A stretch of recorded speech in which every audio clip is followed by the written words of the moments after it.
جس کا فیصلہ مقدم ہے، جس پہ انگلی نہیں اٹھائی جا رہی، جس پہ کوئی معترض نہیں ہے. ہمارے ساتھ تو جو ہوا آپ نے دیکھ لیا، جو دھمال ڈلی پولیٹیشنز. چلیے ٹھیک ہے، آپ نے، ہم تو پبلک سروس میں ہیں تو حق ہے ہر ایک کا کہ انگلی بھی اٹھائے اور بات بھی کرے، اور ہم جواب دے بھی ہیں اور آپ کے سامنے حاضر بھی ہیں. پھر جو اداروں کے خلاف آپ نے تحریکیں چلوائیں، جو شہداء کے خلاف تحریکیں چلوائیں، آپ نے اپنے ہی ملک کے اپوائنٹڈ چیف کی اپوائنٹمنٹ سے پہلے ان کو ملائن کرنا شروع کر دیا اور بعد میں بھی ملائن کرتے رہے لوگوں. تو آپ مجھے یہ بتائیے، اس ادارے کو بھی آپ نے نکال دیا باہر.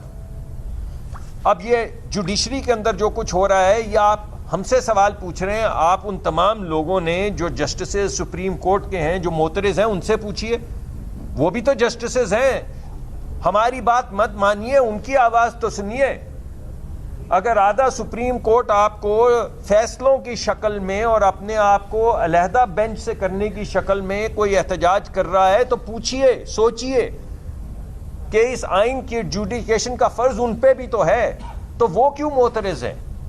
آپ ہم سے پوچھ رہے ہیں ہم کیوں معترض ہیں، ہم آپ سے پوچھتے ہیں وہ کیوں معترض ہیں. تو کوئی بات تو ہے.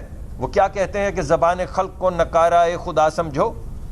تو ہم بھی کچھ کہہ رہے ہیں، آپ کے اپنے جج بھی کچھ کہہ رہے ہیں، بعض آپ کے جو اہل قلم اہل دانش ہیں وہ بھی کچھ کہہ رہے ہیں. تو بھائی کسی کی آواز سن لیجئے.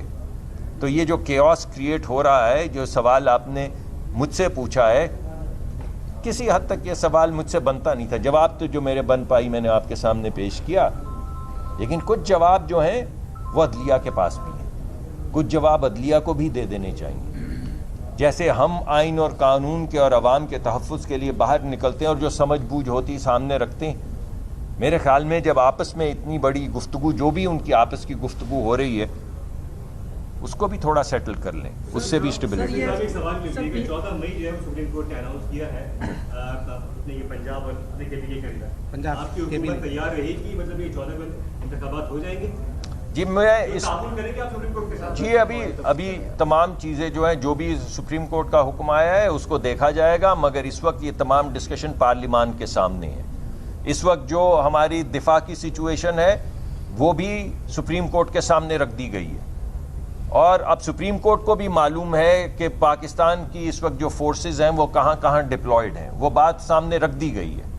ہماری جو فائنینشیل سچویشن ہے وہ آپ کے سامنے بھی ہے اور باقی سب لوگوں کے سامنے بھی ہے، مگر اس کا فیصلہ کیا ہوگا، جو آپ کا سوال ہے اس کا ڈائریکٹ جواب وہ اب پارلیمان کرے گی. پارلیمان کے سامنے یہ چیز لے جائی جا چکی ہے. کل کابینہ نے اپنا نقطہ نظر دے دیا تھا، وہ نقطہ نظر پارلیمان کے سامنے رکھ دیا گیا ہے اور پارلیمان میں ڈیبیٹ جاری ہے. اس کے بعد فیصلہ کیا جائے گا کہ کیا ہوگا. جی دیکھیے، ہمارے معاملات ان کے ساتھ بڑے ایک اچھے طریقے سے چل رہے ہیں.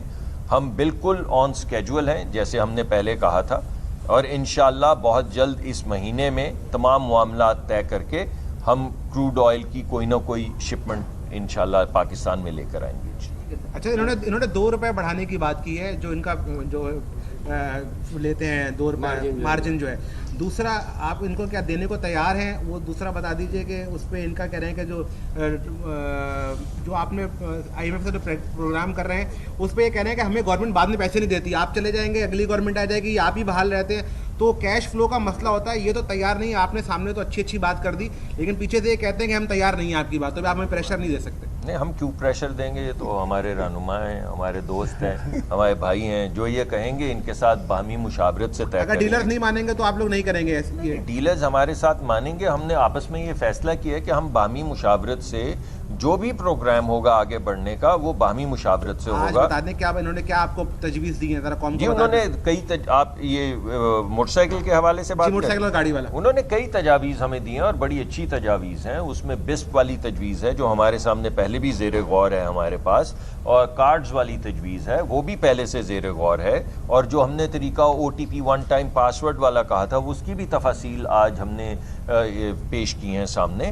اور ہمیں جو وقت دیا ہے وزیر اعظم نے وہ اسی لیے دیا ہے کہ اس کی ایک مؤثر امپلیمنٹیشن کا انتظام کیا جائے، اور مؤثر امپلیمنٹیشن میں سب سے اہم جزو جو ہے وہ ہماری ڈیلر ایسوسی ایشن ہے، ہمارے خان صاحب ہیں.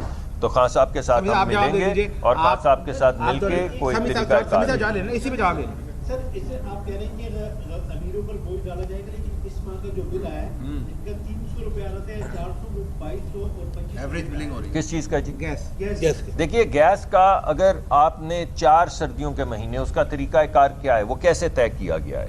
وہ سردیاں گرمیاں غریب اور امیر برابر برابر گیس استعمال کرتے ہیں، یہ بات تو ثابت ہے، سب کو معلوم ہے کہ سردیاں پوری گرمیاں گزر جاتی ہیں، سب جگہ پہ صرف چولہے چل رہے ہوتے ہیں۔ نومبر کے مہینے میں امیر کی کنزمپشن بدل جاتی ہے، نومبر کے مہینے میں ہیٹر بھی جل جاتا ہے، گیزر بھی جل جاتا ہے، دیگر لوازمات بھی چل جاتے ہیں، تو غریب تو بیچارہ وہیں پہ رڑتا پڑتا رہتا ہے، وہ جیسے پہلے کھانا بنا رہا ہوتا ہے اسی طرح بیچارہ کھانا بناتا رہتا ہے۔ مگر وہ لوگ جو ان کو اللہ نے دیا ہے، صاحب حیثیت ہیں، ان کا جو یوٹیلائزیشن ہے وہ 3 گنا 4 گنا بڑھ جاتا ہے۔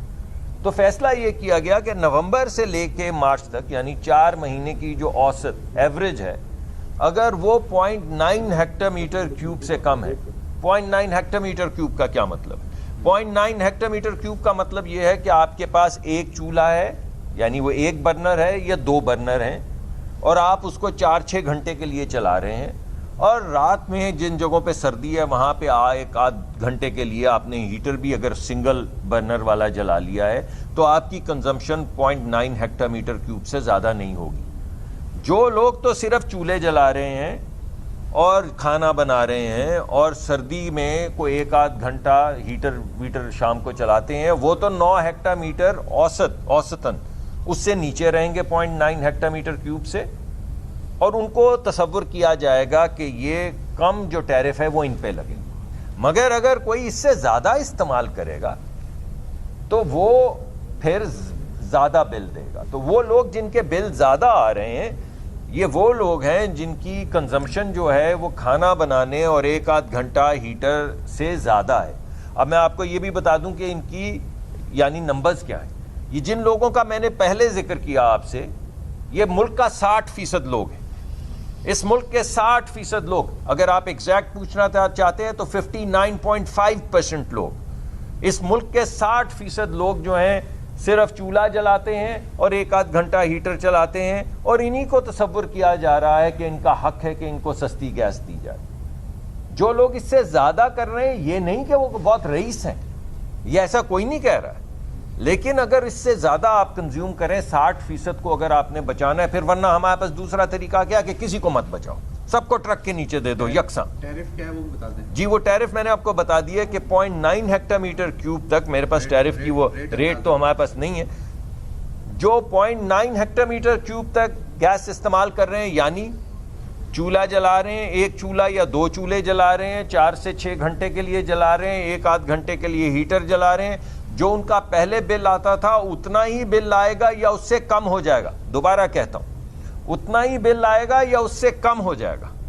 لیکن جو صاحب حیثیت ہیں، جس طرح اللہ ان کو اور نوازے، کلفٹن میں رہ رہے ہیں یا ڈیفنس میں رہ رہے ہیں یا کسی اور KDA میں رہ رہے ہیں، اللہ ان کو اور بھی دے، اور ان کے پاس سہولیات بھی ہیں جو اللہ کی دی ہوئی ہیں، ان کی محنت سے انہیں ملی، اللہ دوبارہ کہتا ہوں ان کو اور دے۔ لیکن جو وہ لوگ ہیں ان کے لیے ٹیرف بڑھا دیا گیا ہے، ان کے لیے پرانا ٹیرف نہیں ہے، تو ان کے بل زیادہ آئیں گے۔ میری بیگم نے مجھے بھیجا بل کہ یہ میں بتاتا ہوں اگر میری بیگم اعتراض کر رہی ہے تو آپ کو پتہ ہے کہ کتنے % بڑھ گیا۔ انہوں نے مجھے کہا کہ یہ کیا ہے، تو میں نے ان کو جواب دیا لیو ود اٹ، کہ اگر اللہ نے کوئی سہولت دی ہے ہمیں تو پھر یہ ہم پہ مقرر ہے کہ اگر غریب آدمی کو 60% ملک کے لوگوں کو کوئی سہولت مل جائے تو کوئی حرج نہیں ہے۔ سب کو تکلیف ہوتی ہے، ہمیں بھی ہوتی ہے، لیکن یہ ملک صرف امیر آدمی کا ہے، اس پہ غریب کا کوئی حق نہیں ہے۔ یہ 60% لوگ جو ہم کہہ رہے ہیں، انہیں بھی گاڑی کے نیچے دے دیں، ان کو کسی اور ملک بھیج دیں، تو کسی طریقے سے تو ان کو بچانا ہے۔ ابھی یہ جو موٹر سائیکل یہ اسکیم وہی ہوگی جو ہم باہمی طور پہ اگری کریں گے، لیکن جو بندہ 5 کروڑ کی یا 1.5 کروڑ کی یا 7 کروڑ کی گاڑی چلا رہا ہے، اگر وہ 50 روپے پیٹرول کے زیادہ دے دے گا تو کیا قیامت ہے کہ اگر وہی 50 روپے غریب سے کم کر کے 100 روپے۔ بات یہ ہے، آپ مجھے ڈائریکٹ انڈائریکٹ ٹیکسز اتنے لے رہے ہیں، میں کیوں دوں موٹر سائیکل والے کا ٹیکس زیادہ؟ میں آپ کو یہ کہہ رہا ہوں کہ آپ عوامی ہم ارے بھائی شہر میں اربوں پتی ہیں جو موٹر سائیکل چلاتے ہیں, سارا جوڑیا بازار اربوں پتی کا کاروبار کرتا ہے اور موٹر سائیکل ان کے لیے علیحدہ اسکیم سب نہیں بن سکے. آپ بتائیں, آپ حکومت نے اگر یہ والی اسکیم لاتی ہے اور آپ کو آپ اس کی حمایت کریں گے, آپ نے کوئی روڈ میپ دیا ہے یا صرف منسٹر صاحب کے سامنے اچھا اچھا کر کے چلے جائیں گے؟ نہیں, میری عادت نہیں ہے, ابھی ہم نے کوئی ایگری نہیں کیا. ہم دیکھیں گے, سمجھیں گے, پورے پاکستان سے مشورے لیں گے, پھر ہم طے کریں گے. آپ کے لوگ اتنے تیار ہیں کہ وہ کیا کہتے ہیں 800 سی سی والی, 1000 سی سی والی, 350 والی مانیں گے. دیکھیں کوئی تیار نہیں ہے, کوئی تیار نہیں تھی. تھینک یو, بہت شکریہ. اللہ یہی کہنا تھا, یہی آپ بات سب کا بہت شکریہ, آپ کا شارٹ نوٹس پہ آپ آئے. اور آپ ایم ڈی